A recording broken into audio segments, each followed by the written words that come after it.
Bonjour à tous, alors aujourd'hui dans cette vidéo, on va faire un petit aperçu sur les méthodes numériques permettant la résolution d'équations. Alors lorsque vous utiliserez par exemple la valeur cible d'Excel ou encore le solver de votre calculatrice, en fait vous aurez un outil qui simplement vous renverra la première valeur de x telle que f de x égale 0.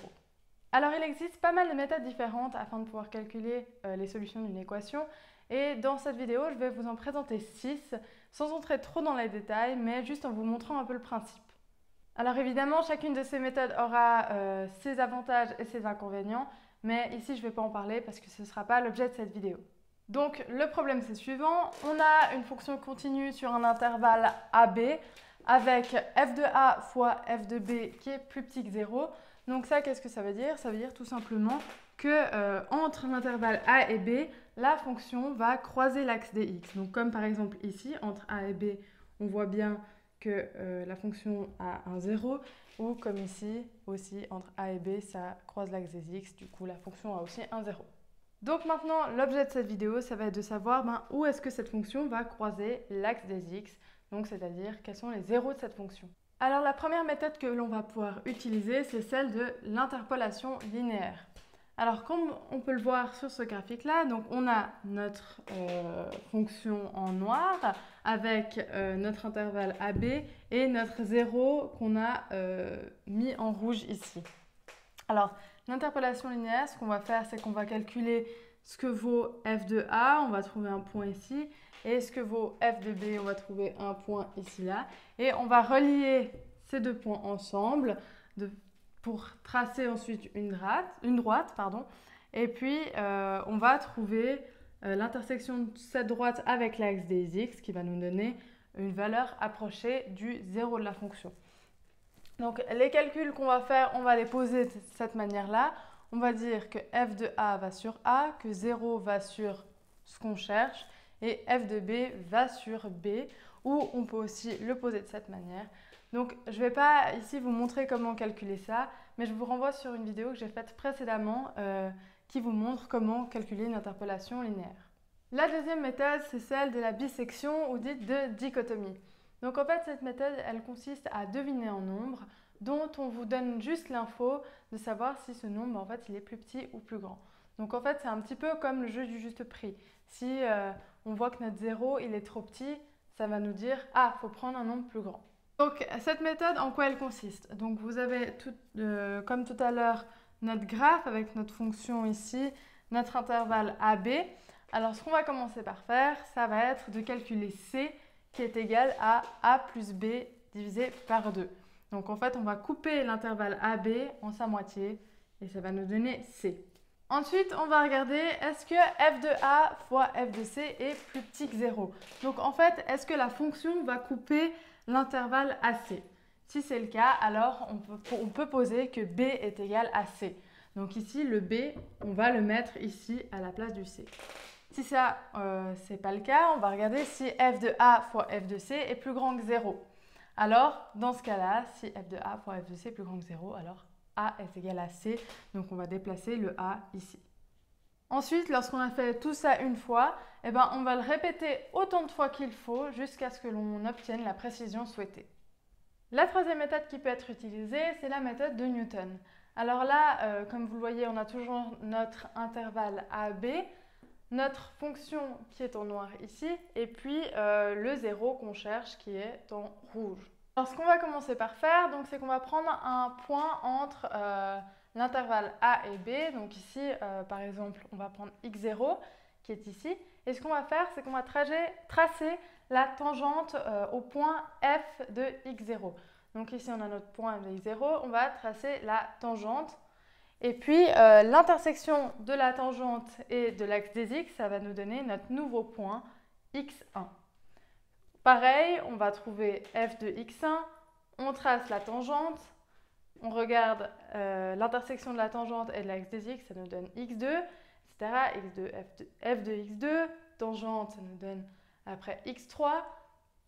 Après la x3, on va de nouveau sur la fonction et on retrace la tangente et on voit que petit à petit, on se rapproche toujours de plus en plus de notre 0. Donc on peut exprimer ainsi xn plus 1 en fonction de xn avec la formule suivante. Donc xn plus 1 c'est égal à xn moins f de xn sur f' de xn. Et je vous rends aussi attentif sur le fait qu'ici, on a f' de xn qui est en fait la dérivée en un point. Donc quand on trace la tangente, en fait, on a la tangente en un point. La quatrième méthode, c'est la méthode de la séquente. Alors celle-ci, elle est assez similaire à celle qu'on vient de voir juste avant. Donc toujours, on a notre intervalle A, B, on a notre fonction en noir. Et là, ce qu'on va commencer par faire, c'est qu'on va prendre deux points, donc x0 et x1. Ce qu'on va faire, c'est qu'après, on va regarder f de x0 et f de x1. Donc ce point-ci et ce point-ci. Et on va tracer une droite entre ces deux points jusqu'à l'axe des x. On regarde où coupe cette droite sur l'axe des x. Ça nous donne le point x2. On va regarder f de x2. Et là, on va de nouveau relier f de x1 avec f de x2. Donc de nouveau, on trace notre droite. On regarde où ça coupe sur l'axe des x. Ça nous donne le point x3. Et on continue à faire ça, etc. etc. Et de plus en plus, on va se rapprocher du zéro recherché.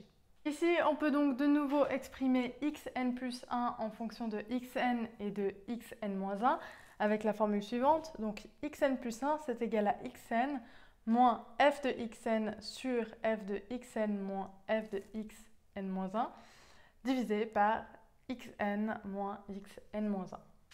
Et ici, on peut se rendre compte qu'en fait, on a presque la même formule que pour la méthode de Newton, sauf qu'au dénominateur, on n'a plus la dérivée, mais on a ici la pente entre les deux points d'abscisse qui sont xn et xn-1. Alors la dernière méthode que je vais vous présenter, ça va être la méthode du point fixe. Alors l'idée de cette méthode, ça va être de transformer f de x égale 0 en x égale g de x, avec g de x pas trop pentu au voisinage d'un point fixe. C'est-à-dire qu'il va falloir bien choisir cette fonction g de x. Alors, on aura que xn plus 1, ce sera égal à g de xn. Et on va réitérer le processus jusqu'à temps d'obtenir la précision souhaitée. Donc, prenons un petit exemple pour illustrer tout ça. Donc, on a par exemple à résoudre x carré moins x moins 2 qui est égal à 0. Donc ça, on va le réécrire. On pourrait dire que x est égal à x carré moins 2. Donc, on a bien x qui est égal à g de x. On pourrait aussi réécrire cette fonction en mettant x en évidence, donc x qui multiplie x moins 1 qui est égal à 2, donc x est égal à 2 sur x moins 1. De nouveau, on a bien x est égal à g de x. Ou on peut encore écrire cette fonction en mettant que x carré c'est égal à x plus 2, donc x est égal à 2 sur x plus 1. Et de nouveau, on a x qui est égal à g de x.